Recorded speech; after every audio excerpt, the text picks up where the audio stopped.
নমস্কার বন্ধুরা, স্বপ্নার মেয়ে রান্নাঘরে তোমাদের আবারও একটা নতুন ভিডিওতে অনেক অনেক স্বাগত। আশা করি তোমরা সবাই ভালো আছো, আমিও বেশ ভালো আছি। চুপচাপ থেকে অনেক কিছু শিখেছি। যাদের আমি পাশে থাকার স্বপ্ন দেখি, অনেক সময় তারাই আমাকে নির্মমভাবে ঠকায়। তারা ভাবে আমি নরম মনের মানুষ, আমাকে সহজেই ফাঁকি দেওয়া যায়। আমি প্রতিবাদ করব না, প্রশ্নও তুলব না। হয়তো সত্যি আমি চুপচাপ থাকি, কিন্তু সে চুপচাপ থাকাটা আমার দুর্বলতা নয়। এটা অভিজ্ঞতার ভেতর দিয়ে শেখা এক স্থিরতা।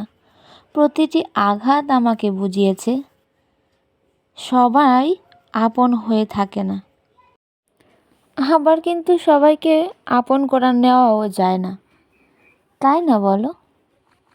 কিছু কাছের মানুষকে কিন্তু খুব সহজে তেমন ভরসাও করা যায় না, তারা ভরসার যোগ্য হয় না। তাই এখন আর কষ্ট কারো কাছেই প্রকাশ করি না। ভেতরে ভেতরে শিক্ষা নিয়ে নিই আর মানুষকে চিনতে শিখি একটু দূর থেকে। কাছে গিয়ে মাখু না করে দূরে থাকা সবগুলো মানুষকে চেনে নেওয়া যায়। আবার কাউকে অতিরিক্ত গুরুত্ব দিলে ঠকতে তোমাকে হবেই হবে। এই সত্য কথাটাকে আমার মতো অনেক মানুষই অনেক দেরিতে বোঝে। কিছু মানুষ গুরুত্বের পেছনেই ছুটে যায়, আর কিছু মানুষ সেই গুরুত্বটাকে দিয়েই জীবনের সবচেয়ে বড় হারটা হেরে যায়। মানুষ থাকতে কিন্তু কেউ মূল্য দিতে জানে না, উপস্থিতিকে স্বাভাবিক বলে ধরে নেয়। যখন কেউ ধীরে ধীরে সরে যায়, তখন কিন্তু শূন্যতার হিসাবটা শুরু হয়। হারানোর পর অনেক কান্না আসে, কিন্তু তখন আর কোনো কিছুই করার থাকে না, কারণ সুখ কখনোই দেরিতে বোঝা যায় না।